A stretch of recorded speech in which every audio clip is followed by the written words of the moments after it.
Welcome back to Dave's Gone By. It's 8:16 p.m. Time to talk theater. Time to get theatrical with my very special guest, Jonathan Kalb. He is chairman of the theater department at CUNY's Hunter College. He was also critic for the Village Voice and the New York Press, has written for the New York Times and American Theater Magazine. He is the author of Beckett in Performance and the Theater of Heiner Mueller, and he has a brand new book, Play-by-Play, Theater Essays and Reviews, 1993 to 2002, published by Limelight Editions. Jonathan Kalb, I want to welcome you to Dave's Gone By. Thank you. Hi, Jonathan. How you doing? How was your good weekend? Yes, thank you. Thank you for having me. You're most welcome. Now, I should explain that my first acquaintance with Jonathan was when I was writing for a theater website. I was doing news stories about the theater, and it was at the time when you had stopped writing for the New York Press because they had said that they didn't want theater in the paper anymore. They found it boring. It was just not to their taste because I guess it was kind of a right-wing publication. And I wanted to ask you a little bit about that whole story and how you came out of that experience, which was a bit shocking for you at the time. Well, I tell the story of New York Press in my book, so people who are really curious about it can read the whole dirty story if they like. I don't have rancor in my heart about being fired from a place that never had a lot of comfort about me being there in the first place. I lasted 4 years at New York Press as a weekly columnist, and that was much more than twice as long as any of their other theater writers. The people who ran New York Press were not friendly to my kind of thinking, my kind of writing, and my kind of criticism, and I think that they were just curious in 1997, when I was first hired there, about how their readership, or what they perceived as their readership, would react to serious criticism.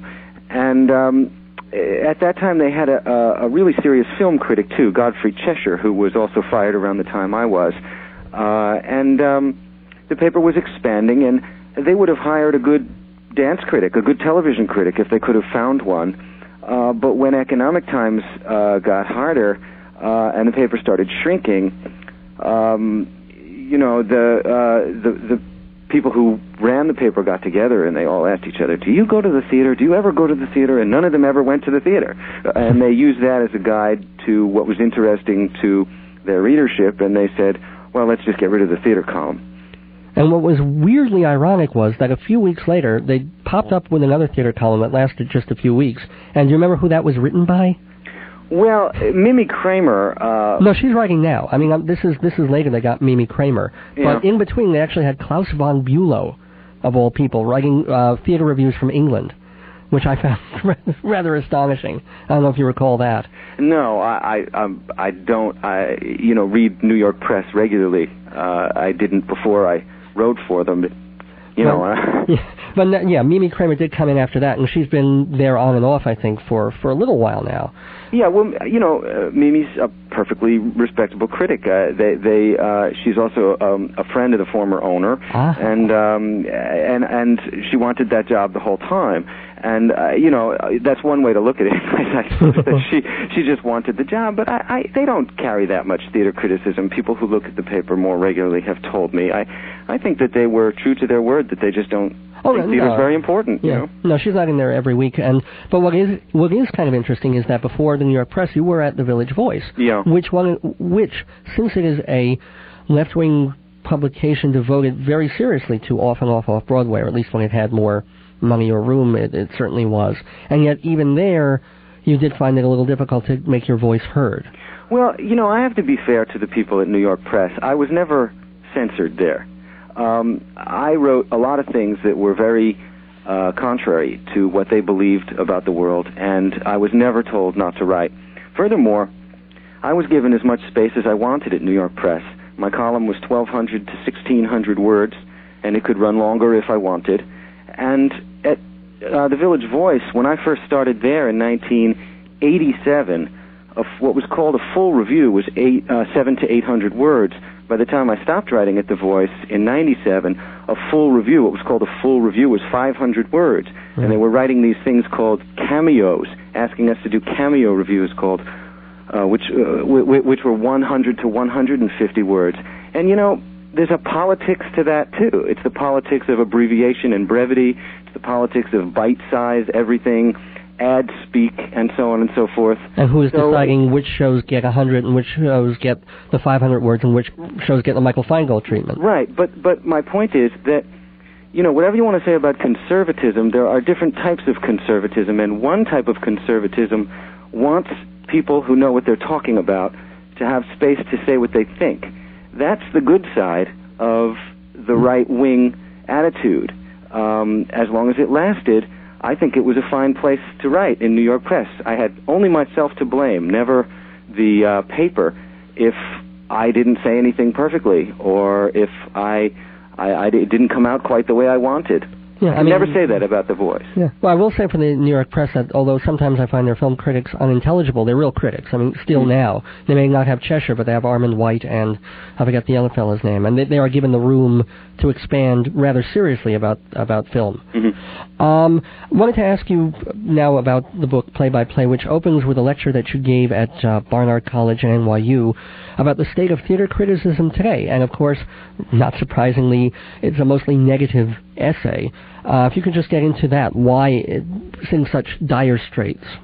Well, I think we live in a time when almost everything that presents itself as criticism is not real criticism. It's some sort of opinion mongering. It's crypto advertising masquerading as objective commentary. You know, just about everything that appears in print is designed to confuse the public about the difference between objective commentary and public relations. And it becomes harder and harder in our time to find a niche, a place for a real critical voice. Criticism requires an independent forum. And what we have more and more are print forums and media outlets that are controlled by the very companies that make the products, the entertainment products. And there was a time in the 1960s, 1950s when there were a lot of independent magazines and newspapers, and this didn't matter because there were a lot of people familiar with essay-like criticism about the various arts, and the various arts were seen as something you needed to know about if you were going to have aspirations to middle-class culture and so on and so forth. And all of that has changed now. You'll never find what you found in 1965, which was a Hollywood producer wanting to know what an intellectual critic really thought about a movie. They couldn't care less today because they can control the voices people read and people hear. We live in the era of what film people call the blurb whore, people who are paid to say flattering things. There's very, very few independent places to write, and so criticism itself gets squeezed out. You know, I speak in the book about some what I think are quintessential episodes in the last couple of years, and one of them was Giuliani and the Sensation exhibit at Brooklyn Museum. Right. Because Giuliani wanted to close that museum down, not just the show. He wanted to close the museum down, deprive it of funding and so on, because he was offended by a exhibit that happened in the museum. Was that the Madonna covered in doo-doo, or am I... Right, yeah, there was elephant dung on a Madonna. Actually, what I thought was an extremely reverential Madonna, frankly. But he never saw the show. Right. And yet, I think, even though he never closed the show down and the museum down, that he won the fight. And the reason he won the fight is because he got everybody from the left, from the middle, from the right, to agree with his premise, which is that everyone's opinion of artworks, complex artworks, should be respected as long as he claims to be offended, no matter how ignorant that person is. That's the anti-critical ethos right there.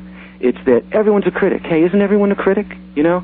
And right there you have a little capsule of the attitude of our time, which is that people who are informed, people who know a little bit more, are seen as people to marginalize, people not to take seriously. What comedian Bill Maher calls people who are out of the mainstream in his new show. He's saying that to be out of the mainstream should be a good thing, but it has become some kind of taint for people these days. Yeah. But I wanted to ask a bit further about your kind of theater that we like, because we're talking a lot about your writing and where that can be and what the society is allowing writers to do. But if you read the book, then you'll see that the first section is devoted basically to Samuel Beckett. Then there's some Mueller stuff, and then towards the very, very end, you squeeze like some Broadway shows that you saw. And is that sort of a conscious decision of the way that was laid out? Well, I think that the way that it's laid out is that the longer essays are toward the front because I think that they're more substantial pieces. And the last third of the book are reviews, weekly columns from New York Press. And I didn't mean to say that any of the work in the latter part of the book was less important than the work in the early part of the book, but the work that you are reviewing, not your own writing necessarily, but I sort of get the feeling that you do hold to a higher level off and off Broadway and avant-garde and European kinds of styles of theater than commercial Broadway. Well, I think anybody who knows anything about the theater understands that it's been over a generation since Broadway was taken seriously as the source of important new theater art. Broadway is the commercial theater. Broadway represents what can exist in the theater under thoroughly commercial circumstances, and many people are interested in that, just as many people are interested in the pulp from broadcast TV. There will always be a commercial theater. There will always be a popular theater that pays for itself exclusively through its vulgar advertising and its tits and ass and so on and so forth. And there's nothing wrong with that. It should exist. It does exist.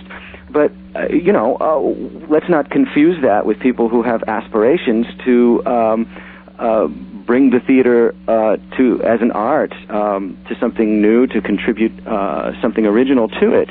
It's not that nothing good ever happens on Broadway. It does, and I write about a few things.